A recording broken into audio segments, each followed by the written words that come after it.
केवल कर्म का अनुष्ठान करके जा सकता है। उसके लिए वह अनुष्ठान अनुष्ठेय होगा। इसलिए नहीं कह सकते कि सफल होने पर भी निंदा परख ही निंदा मान करके इनका स्वतंत्र अनुष्ठान न करें, ऐसा नहीं कह सकते। ये यहाँ पर कहा गया, नहीं शास्त्र विहितं किंचित अकर्तव्यताम यात। अब ये संबंध भाष्य पूर्ण हुआ।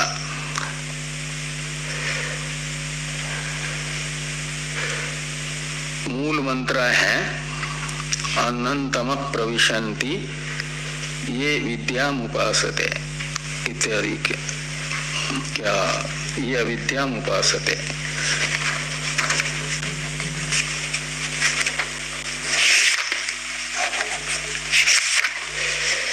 इसका उच्चारण किया जाए नव मंत्र का। अनंतमः प्रविशन्ति अनंतमः प्रविशन्ति ये विद्यामुपासते ततो भूय इव ते तमो य उ विद्यायाग्रताः।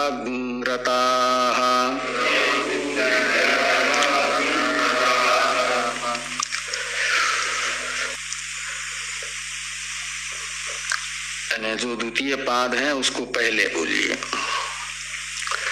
द्वितीय पाद के प्रारंभ में प्रयुक्त जो यत् शब्द है उसका नित्य संबंधी तत् का अध्ययन करिए। उसका प्रथम पाद के प्रारंभ में प्रयोग करिए तो अन्वय होगा। ये अविद्यामुपासते ते अनंतमः प्रविशन्ति। तो जो ये का अर्थ है जो अविद्याम उपासते, इसमें अविद्या शब्द का अर्थ है कर्म। और सर्वम वाक्यम सावधारणम भवति इस न्याय से अवधारणार्थक एवकार का भी यहाँ प्रयोग करिए और उसे रखिए अविद्या के पास में, अविद्या के बाद। तो ऐसा होगा कि ये अविद्याम एव उपासते। तो अविद्या शब्द का अर्थ है कर्म और उसके बाद में जो एव रहेगा वो अवधारणार्थक होगा। तो अन्वय होगा कि ये कर्मैव उपासते। उपासते शब्द का अर्थ है अनुतिष्ठन्ति। उपासते का अर्थ उपासना करते हैं, ऐसा होता है प्राय, लेकिन यहाँ कर्म की उपास्य है क्या, कर्म की उपासना करते हैं क्या, इसलिए उपसर्ग के संबंध से धातु के अर्थ बदल भी जाते हैं। कर्म का जो अनुष्ठान कर रहे हैं, उपासना नहीं कर रहे हैं, वे ते शब्द से ग्राह्य है। और तमः शब्द से यहाँ पर तमः शब्द का तो अर्थ होता है अंधकार। अंधकार दो प्रकार का, एक बाह्य अंधकार जो रात्रिकालीन होता है वह, और एक अंतर अंधकार है, तम है, वो है अज्ञान, आत्म याथात्म्य विषय का अज्ञान। ब्रह्मात्म एकत्व विषयक अज्ञान, ये तमः शब्द का एक अर्थ निकलता है। और यहाँ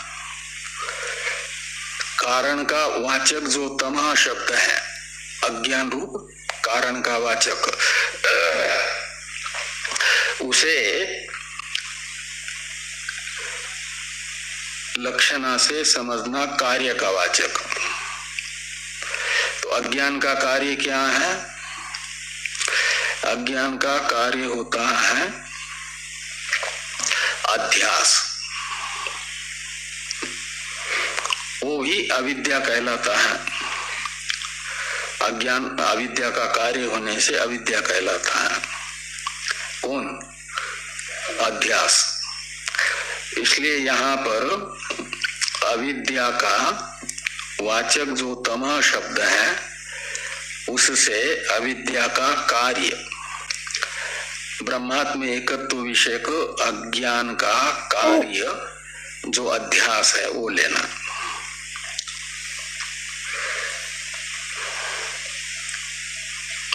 तमः शब्द का अर्थ निकलेगा अध्यास।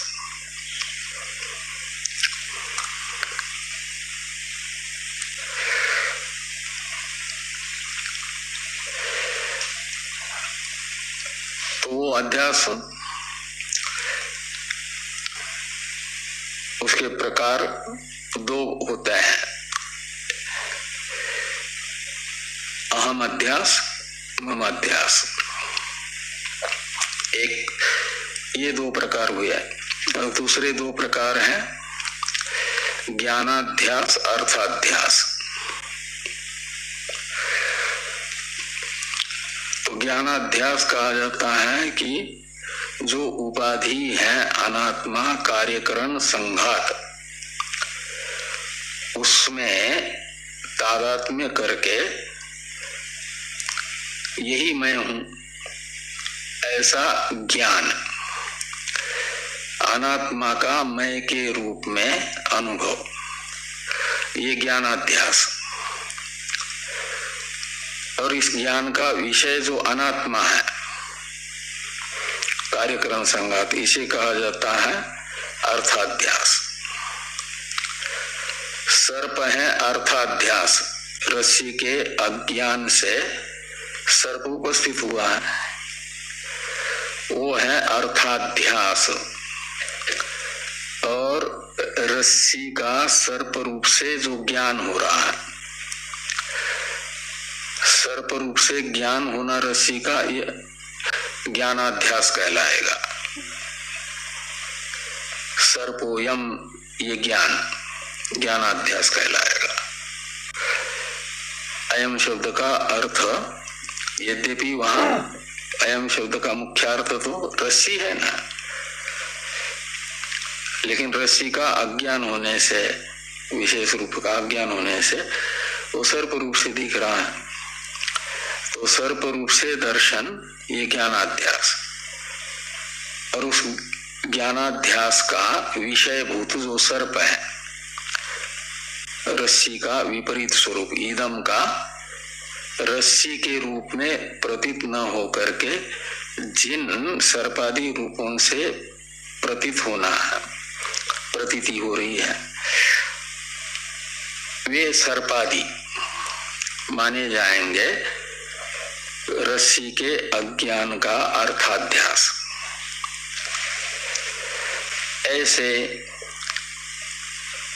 एक आत्मा ही है वस्तुतः, ब्रह्म ही ब्रह्म है ना, अधिष्ठान ही अधिष्ठान, लेकिन उस अधिष्ठान का मैं के रूप में अज्ञान होने से आत्मा का वास्तविक स्वरूप ब्रह्म है, लेकिन आत्मा का यानी मैं का ब्रह्म रूप से अज्ञान होने से जो मैं का मनुष्यादि रूप से ज्ञान, मैं का इंद्रादि रूप से ज्ञान, ये कहलाएगा ज्ञानाध्यास। और इस ज्ञान के विषय जो मनुष्य कार्यक्रम संगाति है, इंद्रादि कार्यक्रम संगाति है, उन्हें कहा जाएगा अर्थाध्यास। जिन शरीरों में आत्माभिमान हो रहा है वे अर्थाध्यास शरीर आदि, और जिन शरीर आदियों का मय के रूप में ज्ञान, ये ज्ञानाध्यास। और फिर शरीर संबंधियों का ममत्वेन रूपेण ज्ञान, ये मेरे संबंधी है।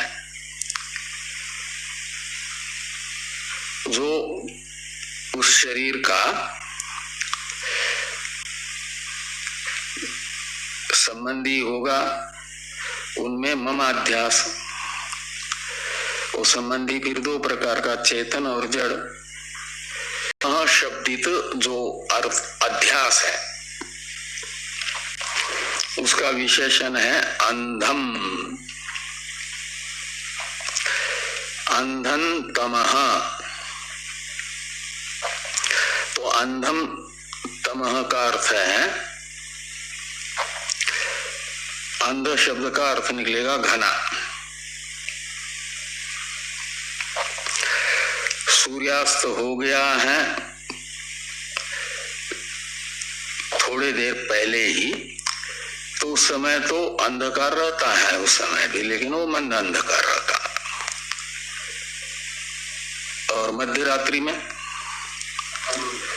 घना अंधकार रहता है।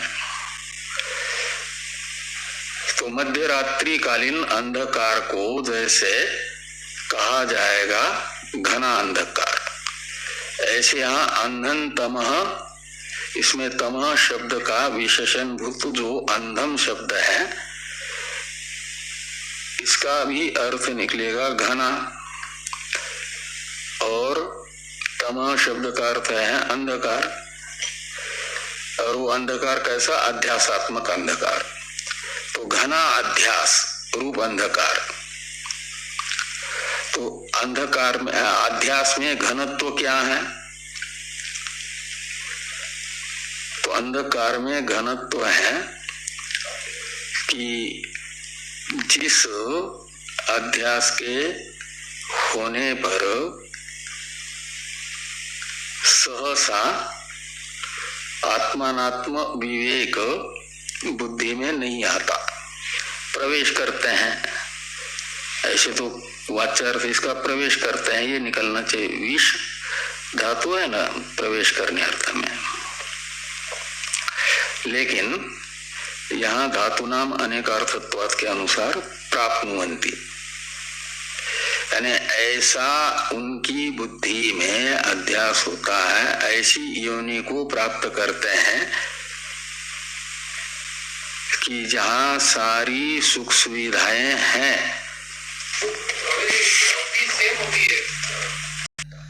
मेरे प्यारे दोस्तों, आपका बहुत बहुत धन्यवाद श्रवण करने का। हमारे YouTube चैनल पर पुनः भेंट होगी। आज ये नवा मंत्र का पूर्व अर्ध संपन्न हुआ, आगे उत्तर अर्ध फिर श्रवण करेंगे कल। सभी के मंगल की कामना करते हुए यहीं विश्राम देते हैं। श्रवण करने का बहुत बहुत धन्यवाद।